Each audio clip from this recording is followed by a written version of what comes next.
Bonsoir, il est minuit 41, nous sommes vendredi et nous avons les dernières actualités que nous allons vous diffuser dès à présent sur la Kabylie et les actualités donc récentes sur la capitale de Tizi Ouzou.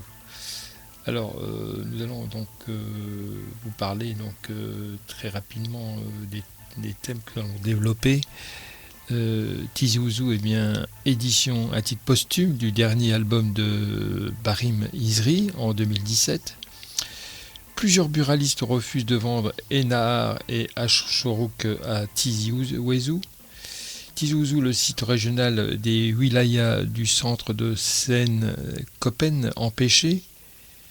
D'autres articles donc des journaux. Eh bien, on va aussi vous parler des universitaires de Tizi Ouzou qui disent le Wali et les autres responsables nagent à contre-courant. C'est une information du matin. L'insécurité est-elle une fatalité? C'est la question que pose la dépêche de Kabylie. Formation professionnelle, 5 conventions signées à Tizi Ouzou. C'est de Algérie, de l'APS. Élevage de poissons et construction de catamarans. Dépêche de Kabylie.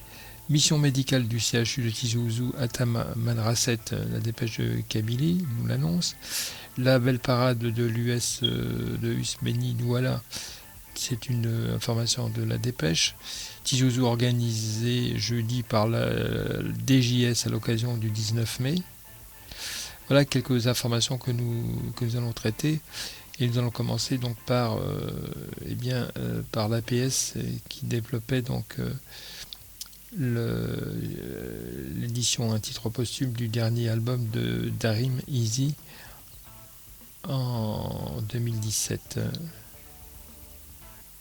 Le dernier album de Brahim Izri sera édité à titre posthume début 2017, a confié à l'APS son fils Yanni en marge d'un hommage qui lui a été rendu mercredi à Tizi Ouzou à l'occasion du 9e concours national de la chanson Amazigh.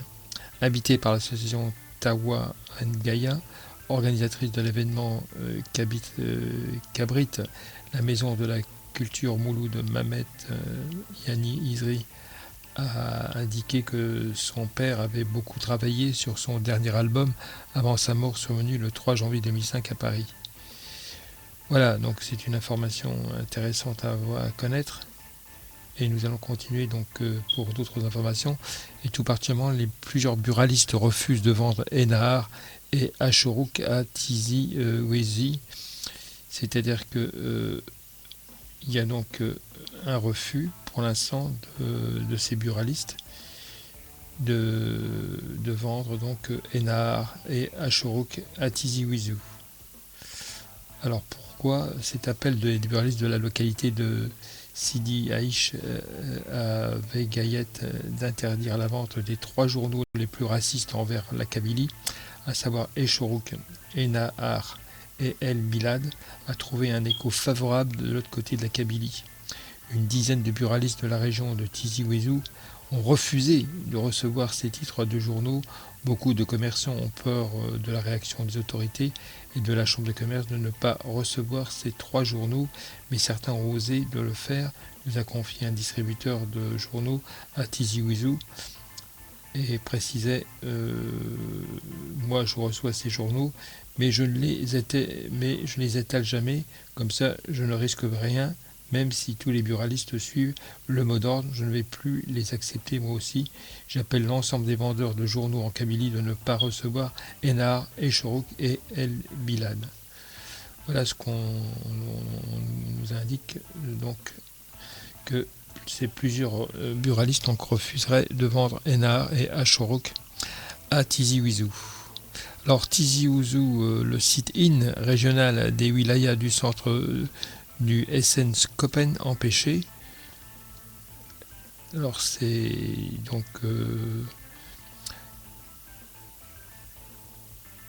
le BOE de Tizi Ouzou qui le dénonce, le bureau de wilaya du syndicat national des corps communs et ouvriers professionnels de l'éducation nationale, le SN-Copen, dans une déclaration rendue publique dont une copie nous a été remise, dénonce le traitement qui a été réservé à ses adhérents par les services de sécurité lors du sit-in régional de Boura le 21 mai dernier, pas moins de 11 wilayas du centre, Bouira, Béjaïa, Tizi Ouzou, Agé, Epsila, Djelawi Maïdea, Tipaza, Blida et Ain Della ont pris part au sit-in régional pour revendiquer les droits des travailleurs de ce secteur.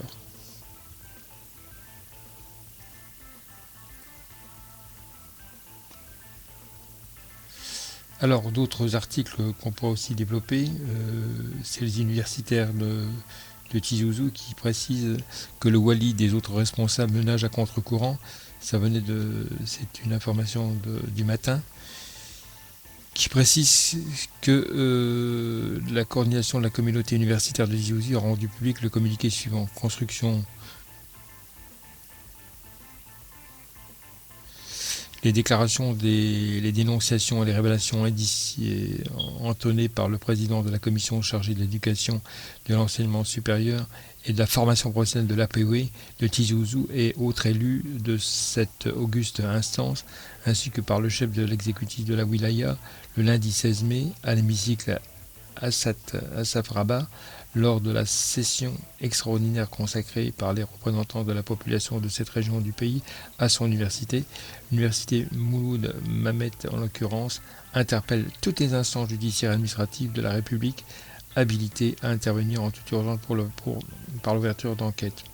Le écho que la presse a répercuté au lendemain ont sans aucun doute plongé les citoyens dans l'effroi et sont par conséquent en droit d'attendre qu'il soit mis un terme aux agissements des responsables de la situation dramatique, faite de violence, de passe-droit, de haut gras, de précarité, de dysfonctionnement, de velléité, de répression des libertés académiques et d'expression qui prévaut à l'UMTO et les œuvres universitaires, ou tout au moins la neutralisation des réseaux de corruption, de trafic de drogue, voire plus, voire de prostitution, qui guettent les étudiants et étudiantes et se déferlent sur l'université d'exiger des réparations pour des préjudices commis en infligeant notamment des sanctions sévères et exemplaires à leurs auteurs.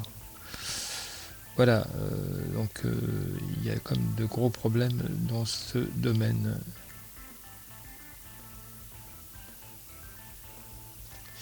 Alors l'insécurité est une fatalité, c'est ce que relève le quotidien La Dépêche de Kabylie. Eh bien, les étudiants de Tizi Ouzou enregistrent des agressions cycliques jusqu'à même dans leur résidence et ou de leur campus, et ils paniquent devant tant d'agressivité gratuite. Les services de sécurité font tout ce qu'ils peuvent pour sécuriser le citoyen d'une façon générale et l'étudiant de manière particulière. La dernière fois, ce fut un étudiant, Lodir Moufok, âgé de 22 ans et originaire du village de Zaknoun, commune de Ouassif, qui a payé de sa vie, jeudi dernier, de sa vie son opposition envers des agresseurs d'un nombre de 3 qui lui demandaient de retirer sa plainte pour une première agression. Le procureur s'est auto-saisi de cette affaire et les auteurs de l'assassinat, déjà arrêtés par la police, devront répondre de leur acte devant la justice. Il est donc vrai que l'insécurité pose un problème à tous les citoyens algériens, y compris aux services de sécurité qui cherchent par les moyens de renseignement, de prévention, de recherche et judiciaire mis à leur disposition de résoudre de façon drastique ces actes tragiques, mais de protection de nos compatriotes nécessite, outre la vigilance des services concernés, celle aussi de monsieur et madame tout le monde. En plus, pour juguler ce phénomène, ce n'est pas seulement à la police et la gendarmerie, bien que ce soit leur rôle, mais à toute la société de comprendre ce mal et de le traiter à la racine. Voilà ce qui a été donc diffusé sur le journal, notre partenaire dépêche de kabylie.com. Voilà, nous allons retrouver donc d'autres informations dans quelques instants. Vous êtes sur RCI. Alors la dernière information, c'est eh bien actuellement est présent sur invitation du Club Entreprendre 8 chefs d'entreprise qui sont à la recherche d'opérations d'opportunités et pour nouer des coopérations techniques commerciales sur le plan français et sur le plan belge. Donc le Club Entreprendre les a donc invités et c'est actuellement, on connaîtra un résumé par la suite, est en train donc de travailler avec nos amis Camille qui sont à la recherche donc de partenariats positifs. Voilà, là qui referme la première édition à minuit 32, il est minuit 51, 29 secondes. Nous retrouvons pour d'autres actualités dans quelques instants.